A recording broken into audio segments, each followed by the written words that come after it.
Radhe Radhe. Hello everyone, let's begin with a new episode. दुआ बर्फ के पहाड़ों के नज़दीक से देखने की जिद कर रही थी, इसलिए शौर ने उसकी हर ख्वाहिश को पूरा करने के लिए अपने एक प्राइवेट चॉपर को हायर किया। चॉपर होटल के टेरेस पर लैंड हुआ। शौर और दुआ चॉपर में बैठकर उड़ान भरी। दुआ डर रही थी इतनी ऊंचाई को देखकर। स्विट्ज़रलैंड तो शौर उसे बेहोश करके ले आया था, पर अभी वो होश में थी और सारे नज़ारों का लुत्फ़ अपनी आंखों से उठा रही थी।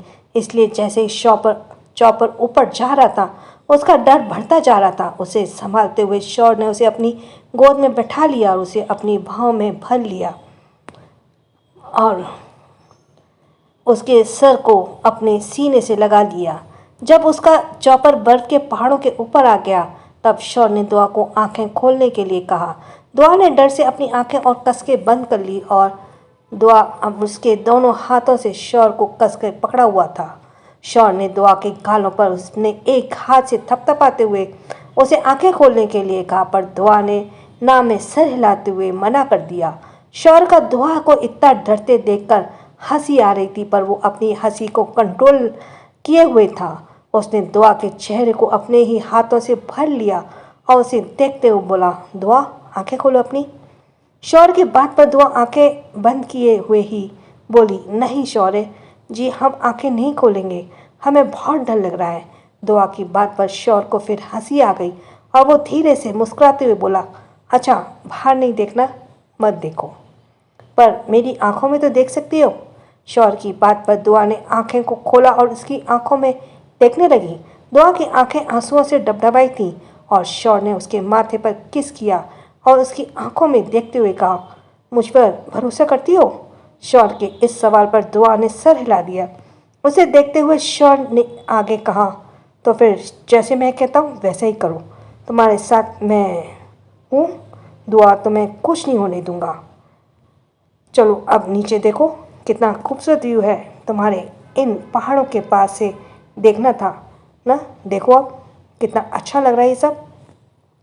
शौर्य के बोलने पर दुआ नीचे देखने लगी। नीचे देखते ही दुआ के होठों पर स्माइल आ गई।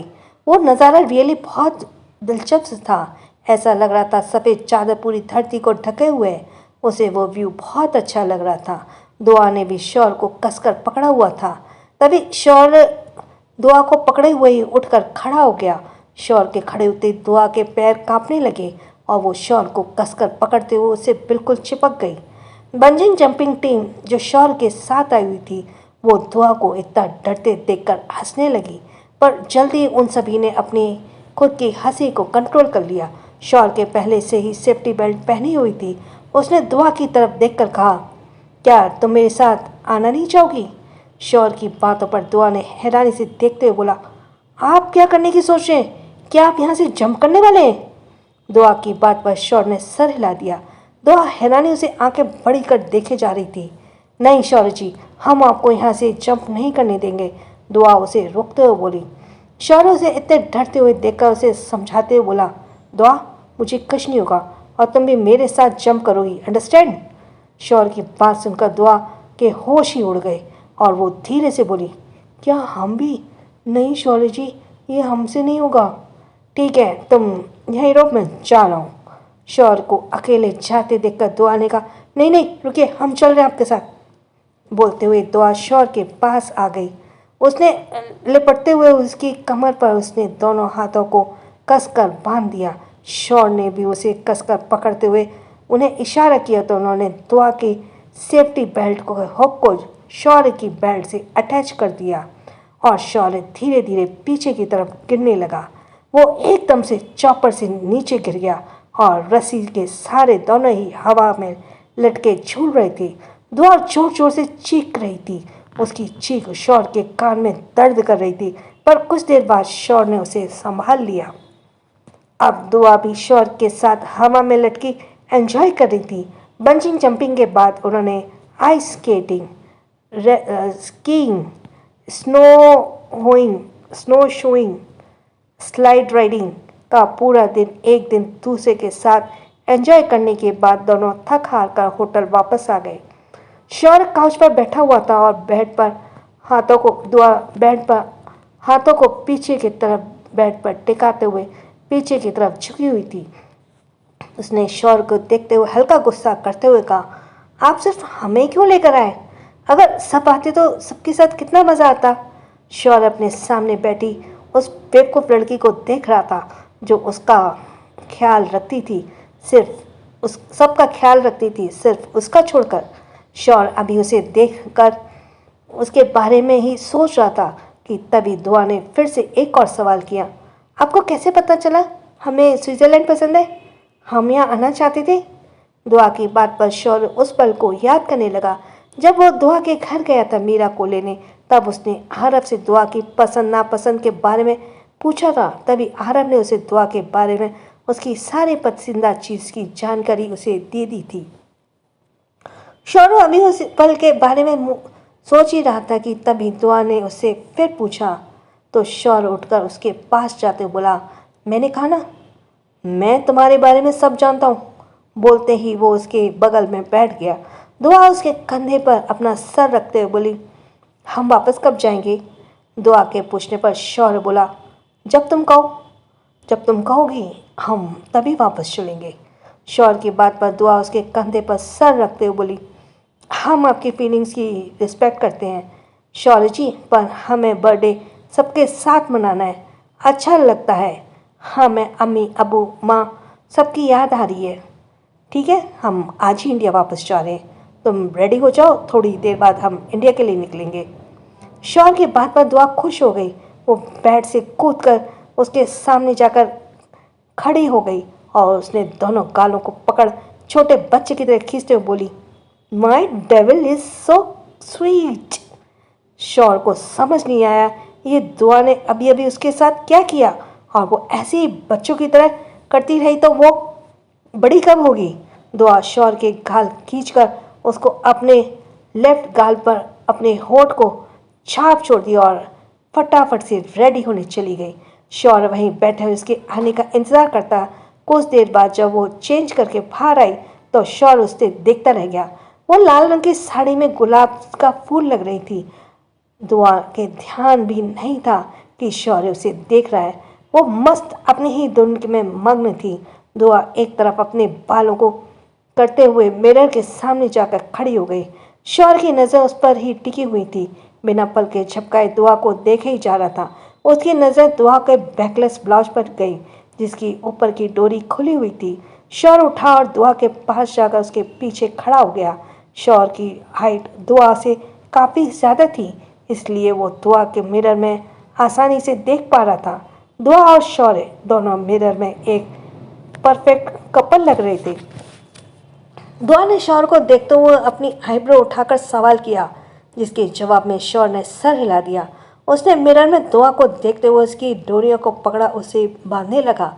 जैसे ही शौर्य ने डोरियों को कसा, दुआ ने चौंक कर मिरर में शौर्य को देखा।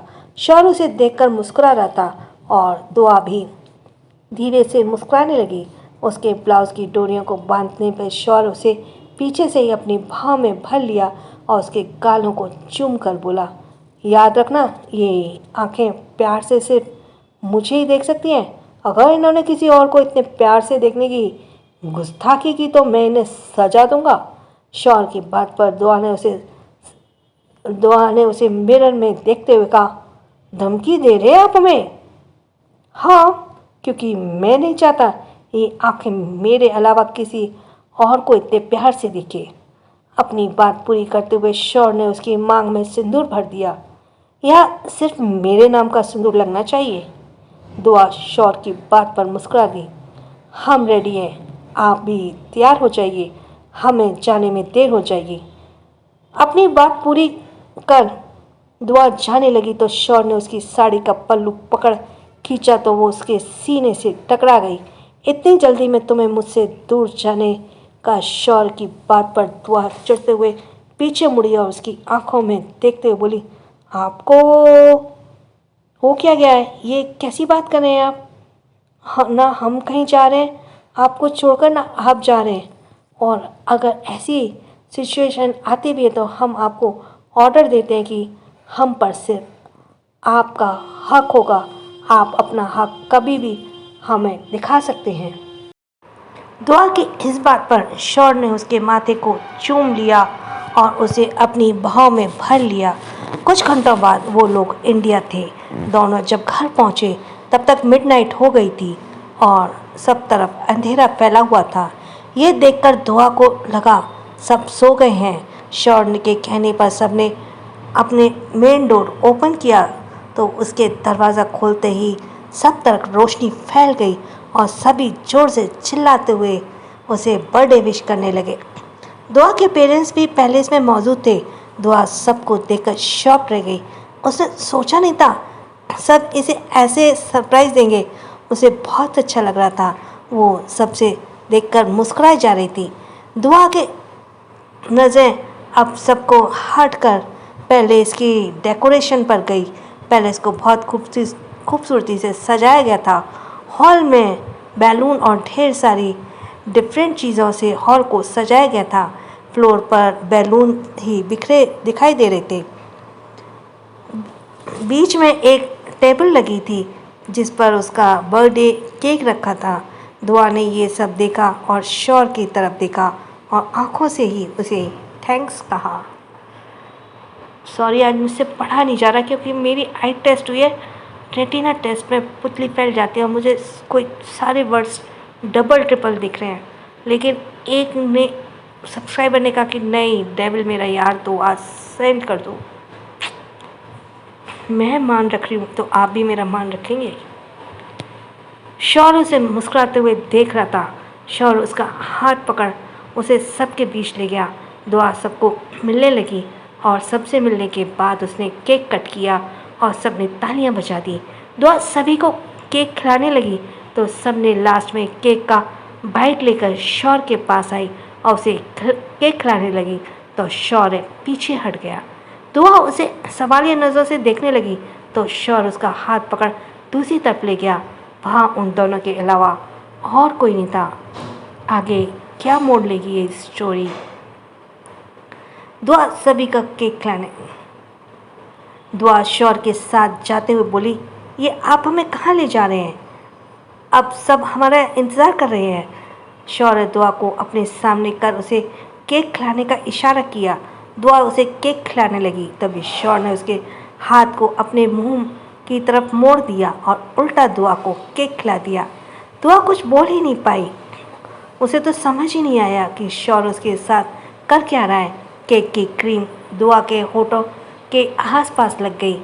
दुआ एक हाथ से फैली हुई क्रीम को साफ करने लगी तभी शौर ने उसके हाथ को पकड़ लिया और उसे सर हिलाते हुए मना किया। दुआ ने केवल उसे देख रही थी बल्कि उसे कुछ समझ भी नहीं आ रहा था।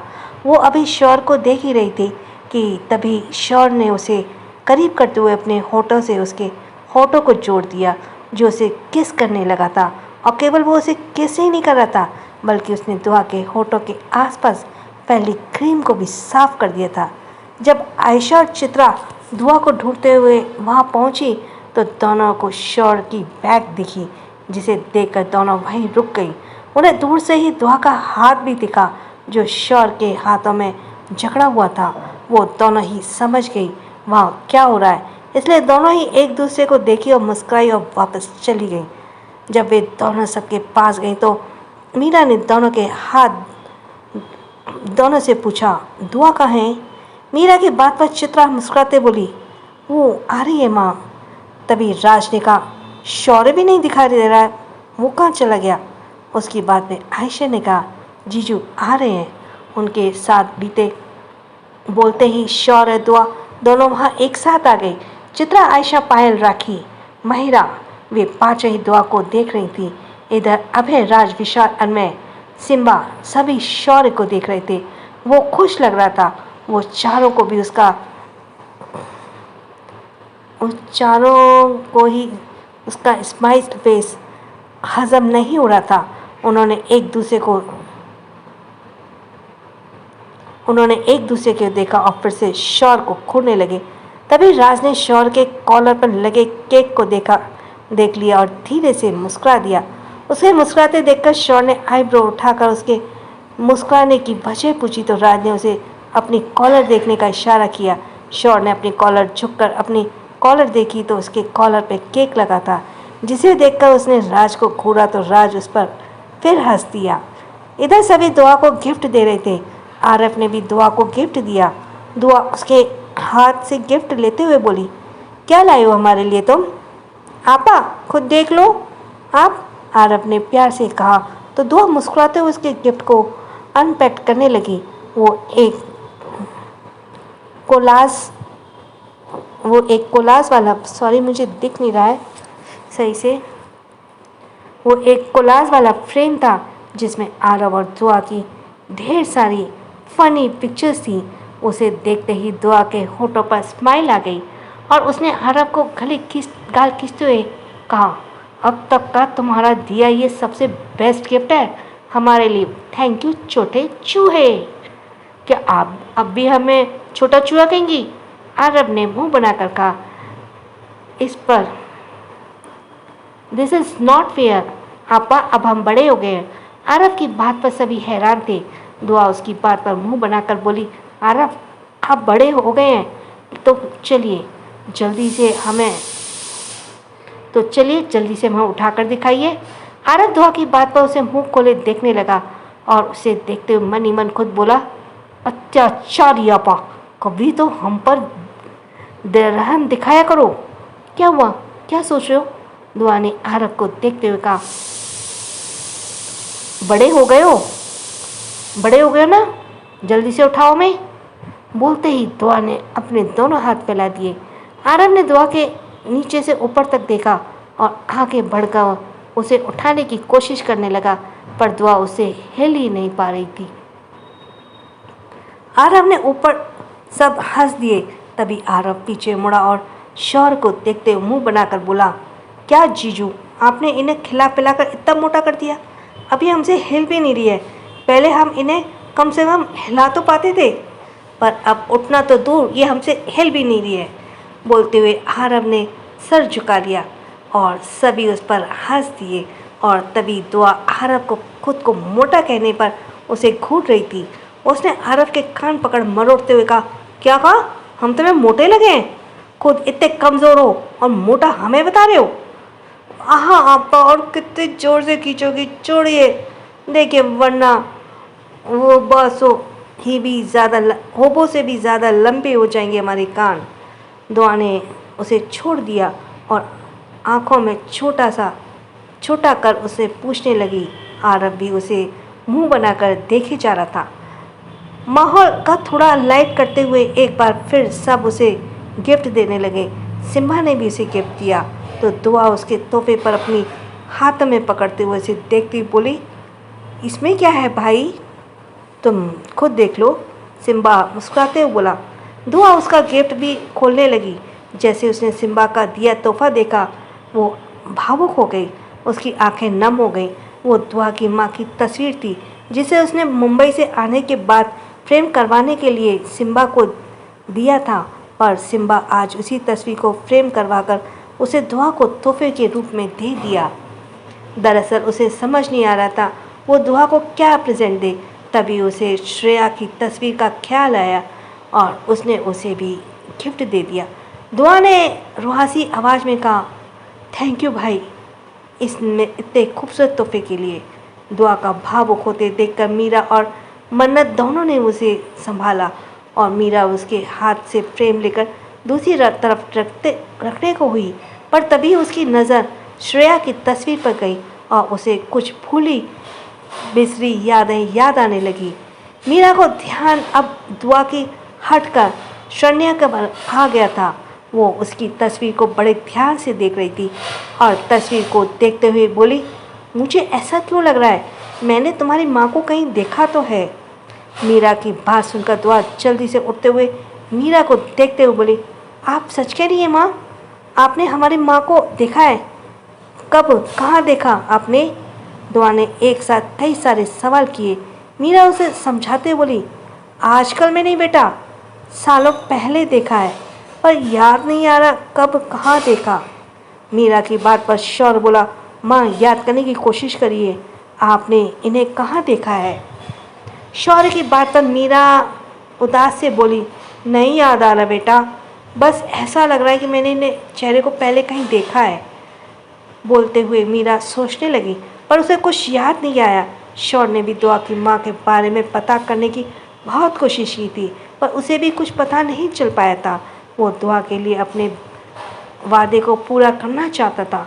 वो उसके डैड का पता करना चाहता था, पर उसके डैड का भी अभी तक कुछ पता नहीं था। सभी दुआ को समझाने लगे। शौर्य मीरा के कहने पर दुआ को रूम में ले गया और उसे सुला दिया।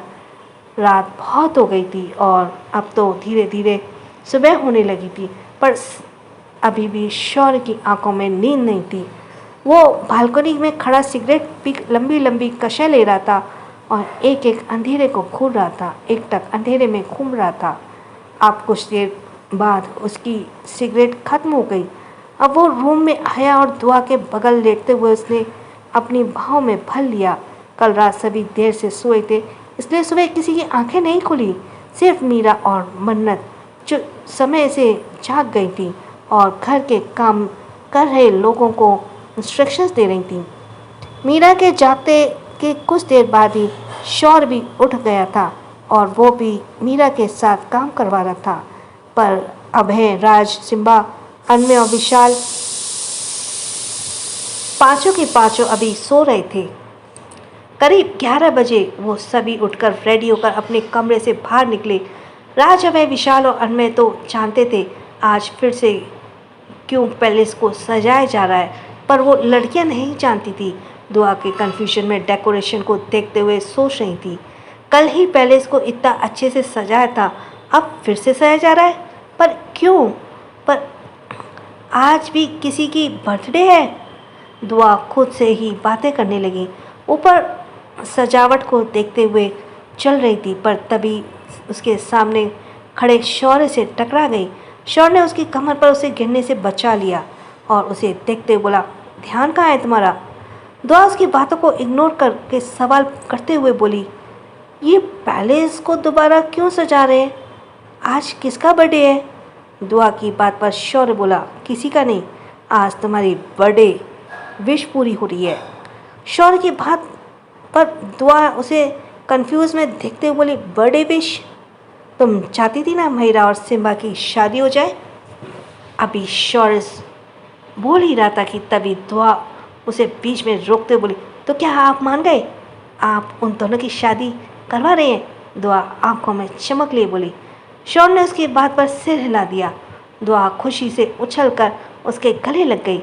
उधर महिरा डेकोरेशन देखकर समझने की कोशिश करने लगी थी कि अब पैलेस में क्यों सजावट हो रही है, अब यहाँ क्या होने वाला है। उसने मन में उन्हें सवालों को लिए वो मीरा के पास गई और उससे बोली, माँ आज क्या है? कोई फेस्टिवल है क्या? ये पैलेस को क्यों सजाया जा रहा है? मीरा महिरा की बात पर धीरे से मुस्कुरा दी। तभी महिरा जिद करते हुए बोली, प्लीज़ माँ बोलिए ना। महिरा ने जिद करने पर मीरा ने उसके छुपे शब्दों में कहा, उसके पता नहीं मुझे दिखाई नहीं दे रहा, सॉरी, छुपे छुपे है या क्या है, शब्दों में कहा, डोली उठने वाली है इस घर से। मीरा की बात धीरे से दोहराते हुए महिरा खुद से बोली, डोली उठने वाली है किसी की इस घर से? मैं तो सभी को पर घर पर मैं तो सभी की शादी हो गई। तभी बोलते हुए उसे कुछ याद आया और वो अपने सर हाथ पर रखते बोली, नो वे, क्या मेरी शादी हो रही है? पर किससे? मैंने माँ को सब बताया तो था, फिर भी वो मेरी शादी किससे और किसी और से कैसे कर सकती हैं? माँ मेरे साथ ऐसा कैसे कर सकती हैं? बोलते हुए महिरा पैर पटकते हुए मीरा के पास गई। थोड़ा सा प्लीज़ अपने आप से लगा लेना क्योंकि मुझे अच्छे से दिखाई नहीं दे रहा है, सॉरी फॉर इट। और गुस्से से मुंह बनाकर बोली, माँ आप ऐसे कैसे बोल सकती हैं? आप जानती हैं ना मैं किसी और को पसंद करती हूँ। महिरा के सवाल पर मीरा बोली, ये बात जाकर अपने भाई से पूछ, तेरी शादी उसने किसके साथ तय की है? मैंने नहीं। क्या भाई? क्या भाई? सीरियसली? भाई मुझसे पूछे बिना मेरी शादी उन्होंने किसी से तय कर दी? उसने खुद से कहा। महिरा को बहुत बुरा लग रहा था। वो उसे गुस्सा भी आ रहा था। अपनी बात सबके सामने रखने के बाद कोई उसे समझ नहीं रहा था, ऐसा महिरा सोच रही थी। पर क्या सच में ऐसा था? सो नेक्स्ट, महिरा की बात, दुआ ने पहले से ही सबको महिरा को सच बताने से मना कर दिया था, इसलिए सब उसे सच छुपाए हुए थे। उसे यही लग रहा था कि उसकी इग्नोरेंट एंगेजमेंट शौर ने किसी और लड़के के साथ तय कर दी है। उसे जरा सा भी अंदाज़ा नहीं था शौर ने उसकी शादी सिम्बा से ही तय की है। अगर से कोई भी उसके सही से बात नहीं कर रहा था, सब उसे टालते हुए नज़र आ रहे थे। सॉरी। इधर सब महिरा को ऐसी हालत देखकर मन मन मुस्कुराए जा रहे थे। दुआ सबके बाद सबके साथ तैयारी में लगी थी। तभी महिरा पैर पटकते हुए उसके पास आई और उसे उन सब के अपने मगन में काम में देखा तो हाथ कमर पर रखकर गुस्से से चिल्लाते हुए बोली, guys why are you ignoring me? उसके ऐसा चिल्लाते सबने उसकी तरफ देखा। वो गुस्से में लाल पीली हो रही थी। पायल उसे सवालिया नज़रों से देखते हुए बोली, क्या हुआ? क्यों ऐसे चिल्ला रही हो? उसकी बात पर महिरा ने उसे घूरते हुए देखा और कहा, सीरियसली पायल, ये तुम बोल रही हो? मैं चिल्ला क्यों रही हूँ? वो अभी बोल ही रही थी कि तभी दुआ ने उससे कहा, तुम अभी तक नाइट ड्रेस में क्यों? तुम फ्रेश होकर क्यों नहीं अभी तक? भाभी आप तो रहने दो। महिरा ने दुआ का हाथ दिखाते हुए बीच में रोकते हुए कहा, मैंने आपसे क्या कहा था और आपने क्या किया? मुझे शादी उसे करनी थी और आप लोग सब मेरी शादी ना जाने किस नमूने से करवा रहे हो। बोलते हुए महिरा का गला भारी हो गया और उसकी आंखें डबडबा गईं। दुआ उसकी बात पर सबको देखने लगी।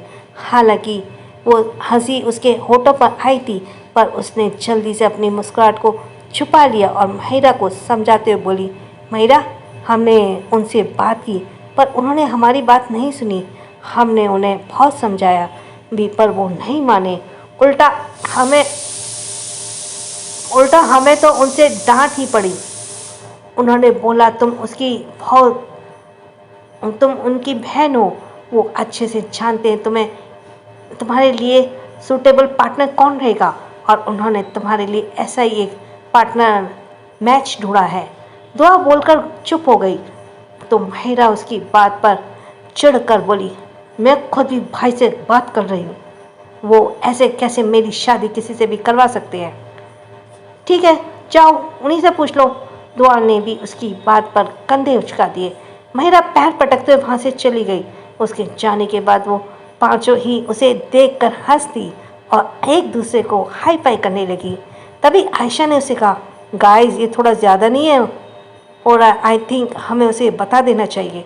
आयशा का साथ देते हुए राखी ने कहा, यू आर राइट आयशू, हम उसे कुछ ज़्यादा ही तंग कर रहे हैं। दोनों की बातों पर चित्रा ने कहा, अरे यार कहाँ ज़्यादा तंग करे, हमने उसे जितना बुरा लगना है लगने दो। जब शाम को उसे पता चलेगा उसकी शादी सिम्बा भाई के साथ हो रही है, तब देखना मैडम का चेहरा कैसे ग्लो करता है। बोलते हुए उसने दुआ को हाई फाई दिया और पांचों ही खिलखिलाकर हंस दी। इधर महिरा शौर्य को ढूंढते हुए स्टडी रूम में आ गई। शौर्य किसी से फ़ोन पर बात कर रहा था।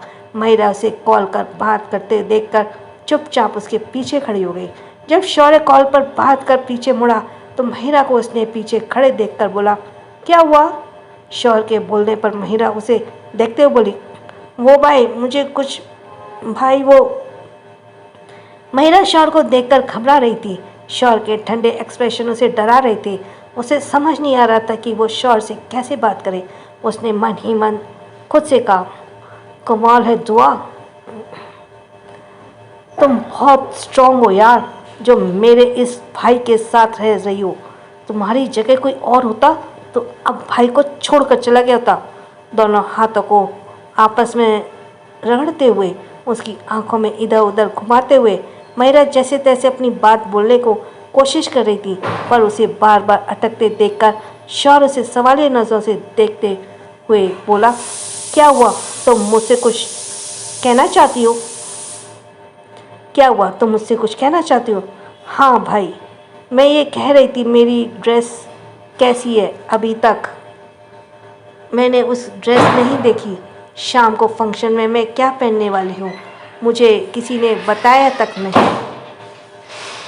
मैंने अपनी ड्रेस नहीं देखी। शाम के फंक्शन में मैं क्या पहनने वाली हूँ मुझे किसी ने कुछ नहीं बताया। महिरा अपनी घबराहट को छुपाते हुए एक सांस में ही सब भूल गई। शौर्य उसकी बात पर मुस्कुरा दिया। उसे मुस्कुराते हुए ही उसने उसके सर पर हाथ रखते बोला, तुझे टेंशन लेने की ज़रूरत नहीं है। तुझे फंक्शन में पहले तेरी ड्रेस मिल जाएगी। डिज़ाइनर अभी उसे लेकर आते ही होंगे, थोड़ा टाइम लगेगा। शौर्य की बात पर महिरा ने सर हिला दिया और वहाँ से निकल गई। खुद से बातें करते हुए महिरा ने खुद से सर पर एक हाथ से मारते हुए कहा, खुद से कहा, क्या महिरा तू भी ना क्या सोचकर गई थी भाई के पास और क्या बोलकर आ गई? अब क्या करेगी? जल्दी से कुछ सोच भाई, कहीं ऐसा ना हो तेरी एंगेजमेंट सच में किसी और के साथ कर दे। वो खुद से बातें कर रही थी, अभी सोच ही रही थी कि तभी उसे उपाय सूझा और वो खुद से आंखें बड़ी कर चुटकी बजाते हुए बोली, आइडिया, क्यों ना मैं समीर को बोलूं कि भाई से बात करने के लिए। खुद से ही बातें करते हुए महिरा सिम्बा को ढूंढते हुए उसके कमरे में चली गई। उसने पूरे कमरे को देखा पर सिम्बा उसे कहीं नहीं दिखा। उसे कमरे में देखकर महिरा वापस जाने को हुई, तभी बाथरूम से डोर वो अनलॉक हुआ। वो आवाज़ सुनकर सिम्बा पीछे मुड़ी तो सामने सिम्बा खड़ा था, जो कमर में टॉवल लपेट गीले बालों को टॉवल से रब कर रहा था। महिरा उसे बिना डिस्ट्रैक्ट किए कुछ देर तक ऐसे ही देखती रही। पानी की कुछ बूंदें सिम्बा के बालों से टपककर उसकी मस्कुलर चेस्ट पर लुढ़क रही थी, जिसे देखकर महिरा ने अपने सूखे बालों से एक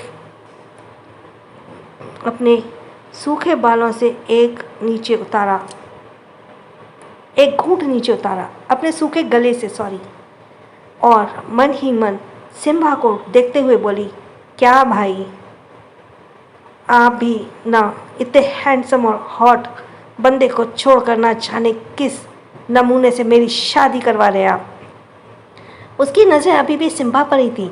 वो उसे देखकर पलकें झपकाना ही भूल गई थी।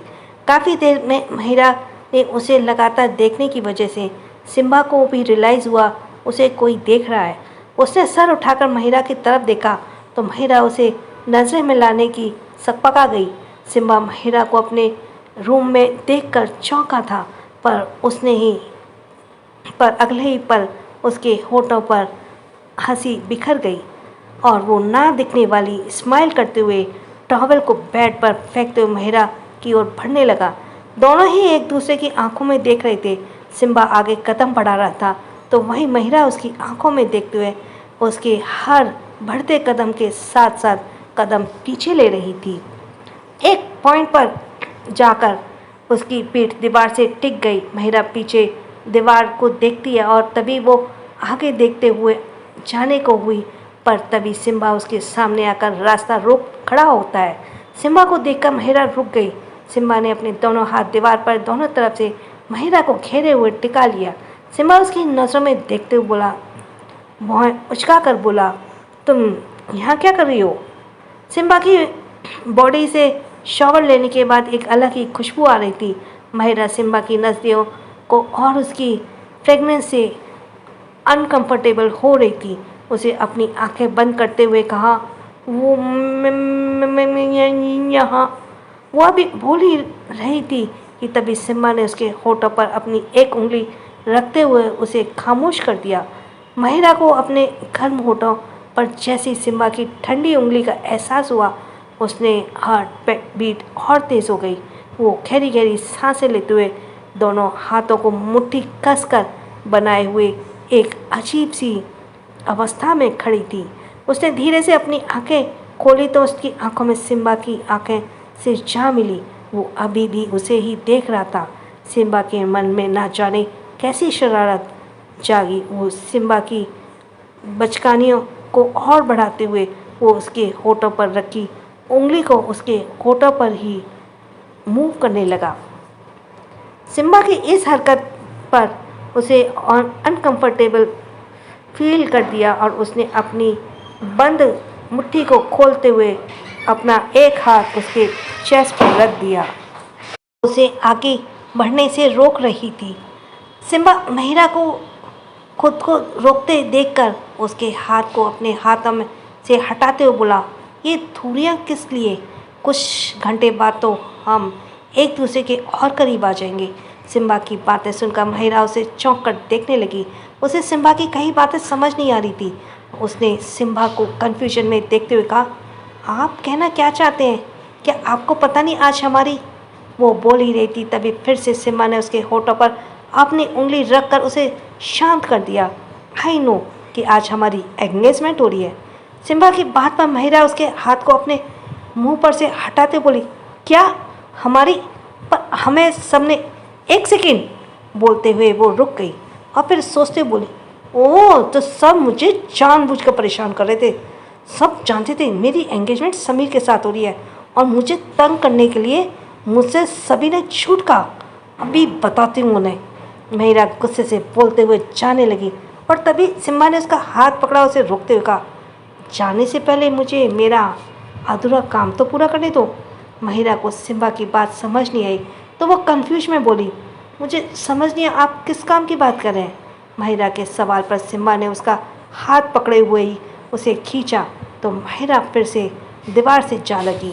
सिम्बा ने एक बार फिर उसे अपनी भाव में घेरे में ले लिया और उसके गाल को एक हाथ से छूते हुए बोला, मैं समझाता हूँ। बोलते हुए सिम्बा महिरा के ऊपर झुकने लगा, उसे किस करने के लिए। दोनों के बीच अब कुछ ही इंच का फासला था। सिम्बा उस फासले को मिटा देना चाहता था।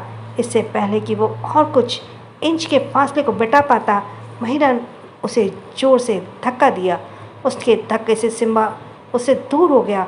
वो अभी खुद को संभाल ही रहा था कि तभी महिरा भागते हुए उसके रूम से निकल गई। सिम्बा उसे जाते हुए देखकर खुद से बोला, ये लड़की भी ना खुद अपनी मर्जी से मेरे नज़दीक आती है, पर जब मैं इसके करीब जाना चाहता हूँ तो ये मुझसे दूर क्यों चली जाती है। दुआ के कहने से पहले ही शौर ने सिम्बा और महिरा के रिश्ते की बात निरंजन से कर ली थी। शौर की बात सुनकर निरंजन को तेज झटका लगा था।